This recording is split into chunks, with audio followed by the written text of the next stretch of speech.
자, 홍수 이전의 삶은 죄가 문화였던 시대예요. 그냥 다 죄짓고 산 거예요. 근데 유독 노아만 하나님이 의인이라고 칭해 주셨어요.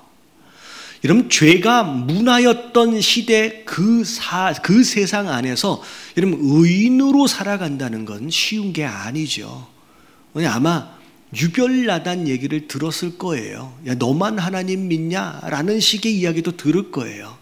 어떻게 보면 대놓고는 아니더라도 은근히 왕따 당하는, 자, 그런 상황 가운데서 결국은 비가 내리기 시작하고 홍수가 시작이 됩니다.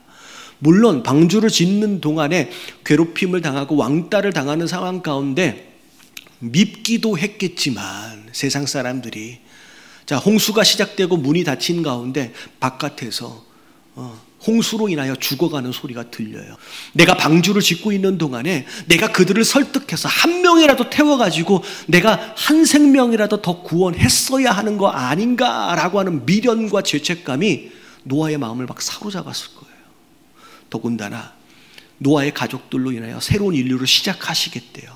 나로 인하여 새로운 인생이, 새로운 인류가 시작된다라고 하는 어마어마한 책임감에 눌리는 거예요. 여러분, 이게 홍수가 끝나고 난 뒤에 노아가 경험하게 되는 홍수 트라우마라고 얘기하는 거예요. 이 어마어마한 책임감과 두려움과 공포, 여러분, 이게 노아를 막 옥죄어 오는 거예요. 그랬을 때 노아가 어떻게 그것을 이겨나갔느냐라고 하는 건데, 자, 오늘 20절서부터 21절까지의 말씀을 보니까 안타까운 모습을 봅니다. 노아가 농사를 짓기 시작하는데 포도나무를 심어요. 근데 그 포도나무에서 얻은 포도주를 마시고 어떻게 됐어요? 취해버렸어요. 장막에 누워버립니다. 벌거벗은 채로. 자기에게 막 쏟아져 내려오는 그 두려움과 공포, 그 책임감을 견딜 수가 없는 거예요. 그 트라우마를 이길 수가 없는 거예요. 그래서 그것으로부터 어떻게 해서면 도망가고 싶고, 그것을 어떻게 해서면 잊어버리고 싶은 마음 가운데 한 잔씩 한 잔씩 마셨던 그 독주가 어느덧 인이 배겨서 취해버렸어요. 그래서 이제는 몸도 마음도 생각도 가누지 못할 정도의 상황, 다시 말하면 알코올 중독자가 되어버린 거예요. 여러분, 오늘 말씀이 왜 의미가 있냐?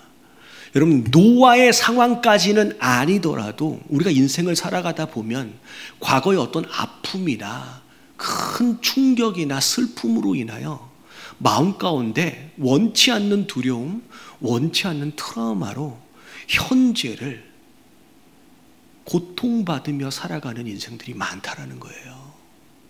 여러분, 오늘 말씀을 통하여 혹여 여러분 마음 가운데 해결되지 못한 트라우마나 공포가 여러분 마음 가운데 있다라고 한다면, 여러분 이 말씀을 통하여 오늘 해결하시는 저와 여러분들 되시길 주님의 이름으로 축원합니다. 자, 오늘 첫 번째 1번 말씀 읽어볼게요. 다 같이 시작. 마음속에 두려움이 아니라 약속의 말씀을 가득 채워라. 자, 트라우마라고 하는 것은 그런 거예요. 과거의 어떤 상황으로 인한 고통이나 아픔, 그것에 대한 두려움이 현재의 삶에 또 다른 고통으로 몰아넣는 상황을 트라우마라고 얘기를 해요. 여러분, 우리가 잘 알아야 되는 게 뭐냐면, 지금 노아가 그런 공포, 그런 트라우마, 그런 두려움, 그런 책임, 이것으로 인하여 몸부림치고 괴로워하고 있을 것이다 라고 하는 것을 여러분 하나님은 아실까요? 모르실까요? 여러분, 하나님은 노아를 방치해 두신 분이 아닙니다. 그래서 지난주에 노아가 그런 두려움 가운데 매여 있거나 그런 트라우마 가운데 사로잡히지 않도록을 위해서, 노아를 위해서 허락하신 안전장치가 있었어요. 여러분, 그게 뭐예요? 여러분, 그게 무지개예요. 기억나시죠? 할렐루야. 우리 지난주 우리 3분 설교도 봤잖아요. 그게 무지개예요. 자, 11절서부터 13절까지 분명히 하나님 말씀하시길 뭐라고 말씀하시냐면 노아를 아는 거예요. 이제 막 비가 내리기 시작하고 계절이 생기고 뭐 장마도 올 때가 있고 막 그렇게 되잖아요. 비가 올 때마다 구름이 막 낄 때마다 노아의 마음 가운데는 홍수가 오는 거 아닌가라는 두려움이 딱 생기는 거예요. 그래서 우리 한국 속담에 자라보고 놀란 가슴 뭐 보고 놀란대요? 소뚜껑은 보고 놀란다고. 구름만 조금만 끼면 노아는 막 두려움에 사로잡히는 거예요. 그래서 구름이 끼는 그 구름 사이에 하나님 뭘 두셨냐면 무지개를 두신 거예요. 그 사이에 구름을 보게 되는 그 상황, 그 구름으로 인하여 두려움을 딱 갖게 되는 그 자리에 하나님께서 무지개를 딱 두시면서 기억하도록, 내가 다시는 이 땅을 홍수로 심판하지 않겠다, 물로 심판하지 않겠다라고 하는 약속을 떠올릴 수 있도록 그 구름 사이에다가 무지개를 두신 거예요. 여러분, 이 무지개를 통하여 하나님의 언약을 기억나도록 하신 거죠. 여러분, 이 무지개는 하나님의 말씀을 의미합니다. 무지개를 보고 그 트라우마를 이기라는 거예요. 여러분, 우리 마음 가운데 엄습해 오는 두려움과 트라우마는 여러분 이길 수 있는 유일한 방법은 말씀이에요. 여러분, 마음 가운데 두려운 마음이 막 들어오잖아요. 여러분, 그 두려운 마음을 말씀으로 채우는 거예요.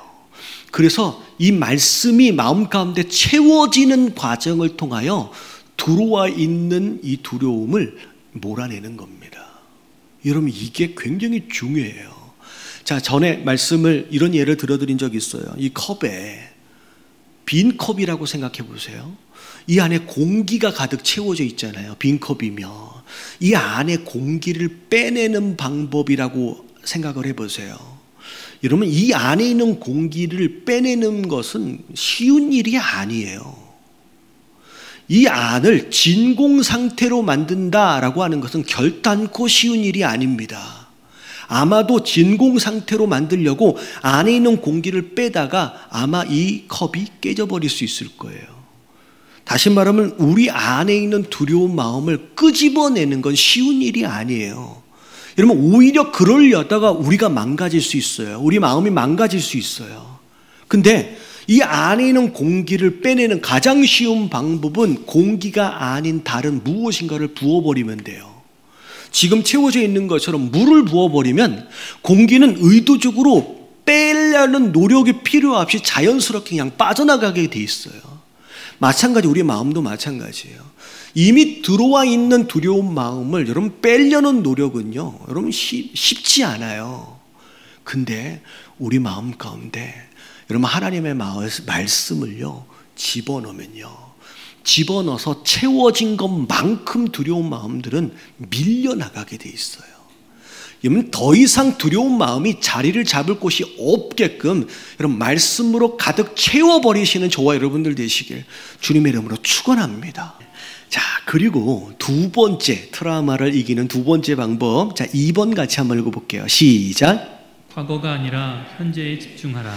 자, 오늘 말씀을 준비하면서 노아도 트라우마로 굉장히 고생을 한 사람인데 성경에 이런 트라우마로, 이런 공포나 트라우마로 고생한 사람이 또 누가 있을까라고 제가 막 찾아봤는데, 자, 이제 어떻게 보면 충격적인 사건으로 인한 노아의 트라우마하고는 조금 차이가 좀 있어요. 이 사람은 실패 또는 실수에 대한 트라우마로 아마 힘들어 했을 것 같은 누군가가 찾아지더라고요. 그게 누굴 것 같아요? 예수님의 수제자였던 베드로. 이 베드로는 실패에 대한 트라우마예요. 예수님이 잡히시는 전날 밤에 예수님 보는 앞에서, 제자들이 있는 앞에서 호언장담합니다. 예수님이 양떼가 다 흩어진대요. 너희도 다 흩어질 거래요. 베드로가 뭐라 그래요? 모두 주를 버릴지라도 나는 결코 버리지 않겠습니다 라고 장담을 합니다. 그랬더니 예수님 뭐라 그러세요? 닭이 울기 전에 넌 나 3번이나 부인할 거야. 그랬더니 아니에요. 절대 그런 일이 없을 거예요. 심지어 뭐 하겠대요? 내가 주와 함께 죽을지언정 주를 부인하는 일은 어떻게 있을 수 있겠습니까? 라고 얘기를 해요. 그리고 나서 몇 시간 뒤에요. 며칠도 아니에요. 몇 시간 뒤에 결국은 그 여종의 한마디에 그냥 넘어가요. 3번이나 예수님을 부인하고 심지어 저주까지 합니다. 그리고 나서 자기 자신을 보니까 그런 거죠. 아무것도 지키지 못했어요. 군사들 앞에서 예수님도 지키지 못했고요.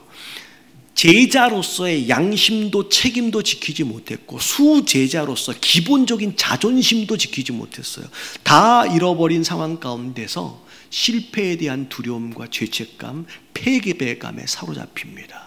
그래서 나중에 솔직히 예수님 부활하셨다는 소식을 들었을 때 베드로는 마냥 기뻐할 수 없었을 거예요. 예수님 부활하셨어? 무덤으로 막 달려갔지만 솔직히 달려가고 있는 상황 가운데 한쪽에는 걱정이 가득해요. 내가 예수님 만나면 무슨 면목으로 얼굴을 볼까? 예수님하고 눈 마주쳤잖아요.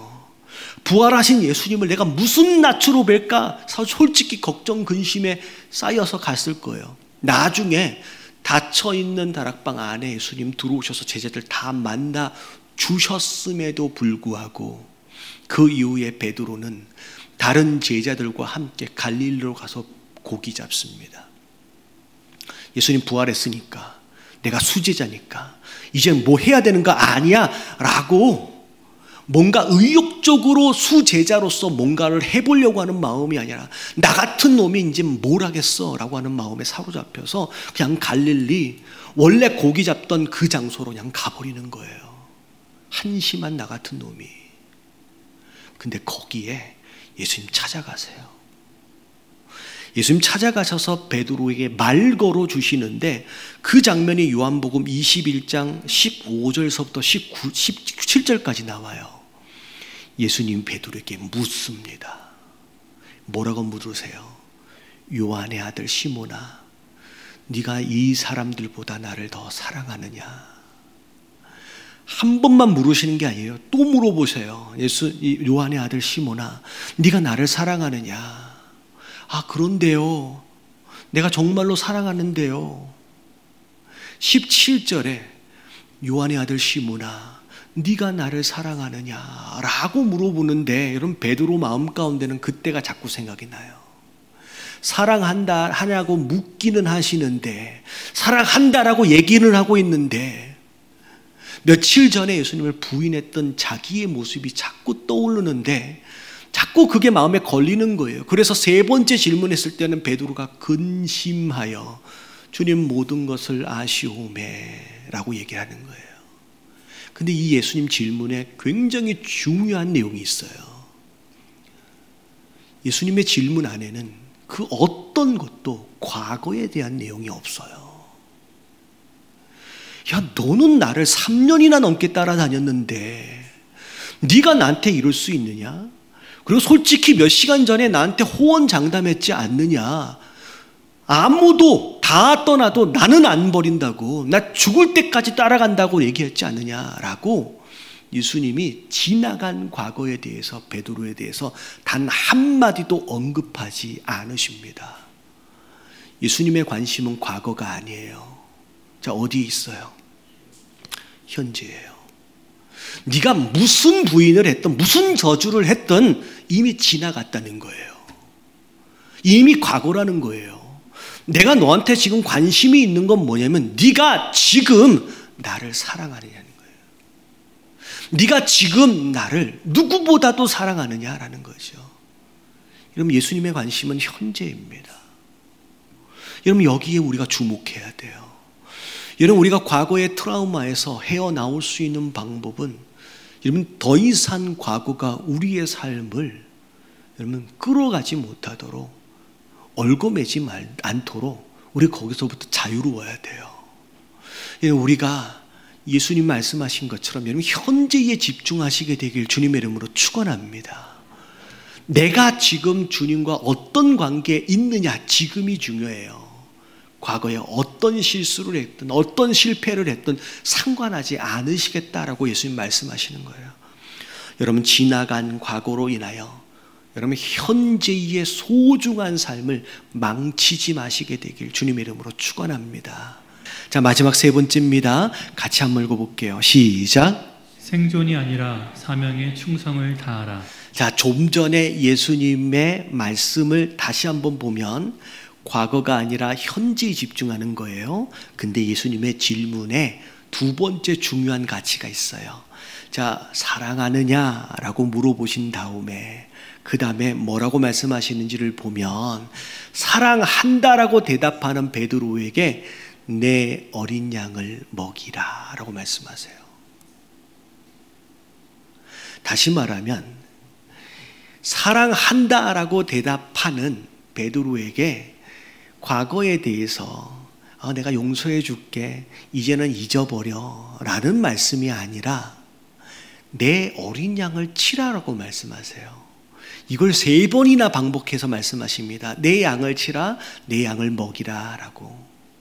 다시 말하면 우리는 두려움이나 트라우마가 있으면 그걸 해결하기 위해서 모든 시간과 에너지를 쏟아놓습니다. 거기에 집중해요.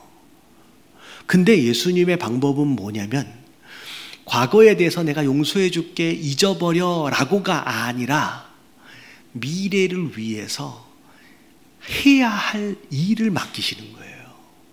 여러분, 이게 굉장히 중요해요. 여러분, 부정적인 생각은 여러분 긍정적인 열매로 극복하는 거예요. 자, 기대되어지는 장래의 열매가 없으면 과거의 부정적인 생각으로부터 벗어날 수가 없습니다. 그래서 실패는 승리로 극복하는 거예요.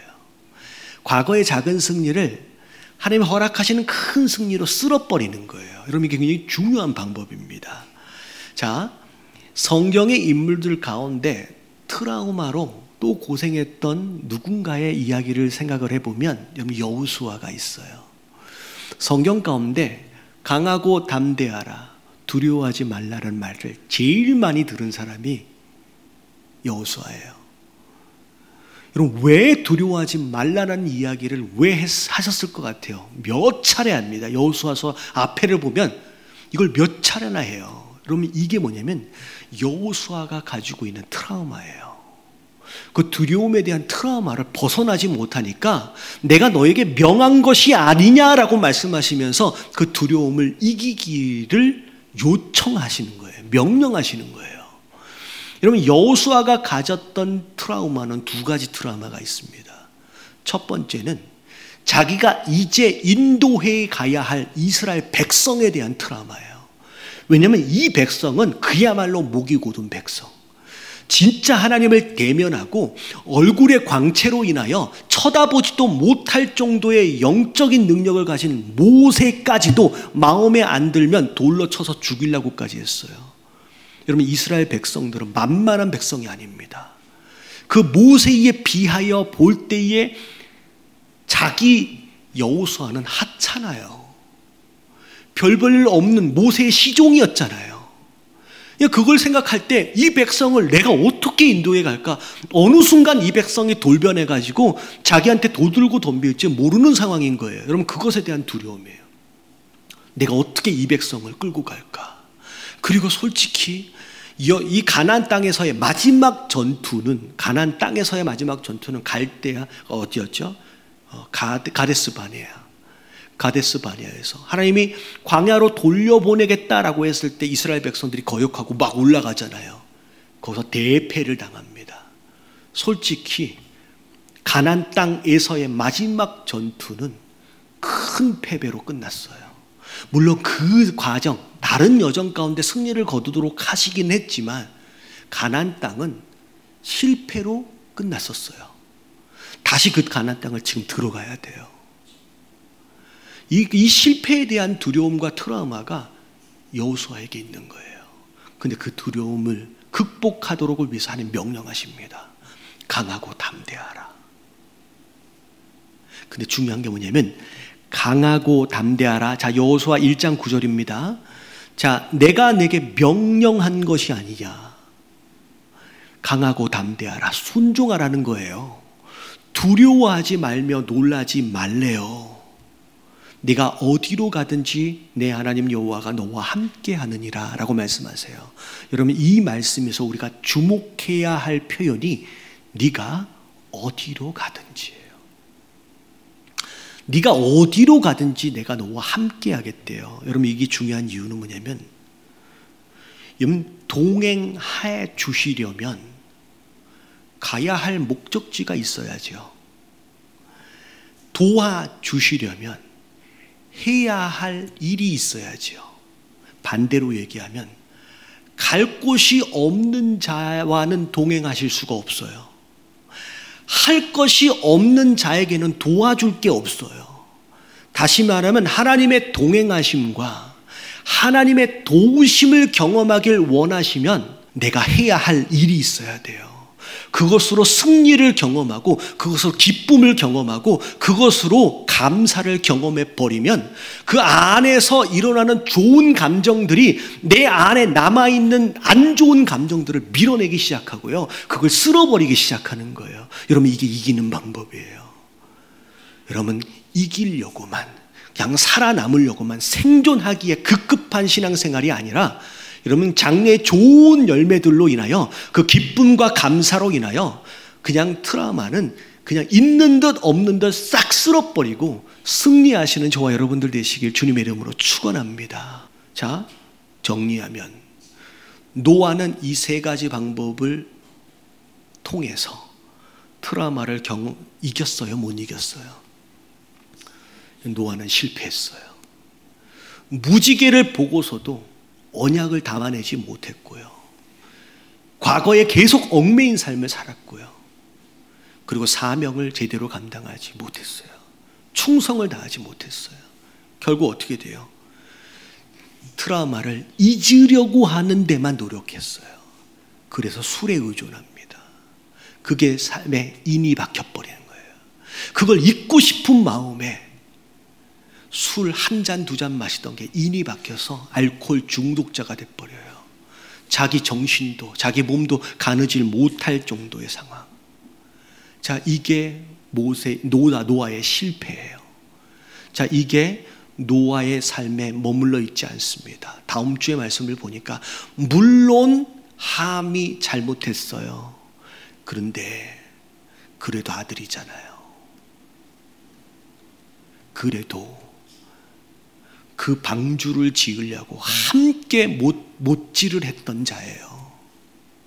그 방주를 만들려고 70년 80년 같이 땀 흘렸던 자예요. 그 함이라는 아이도 아니죠. 다 컸지.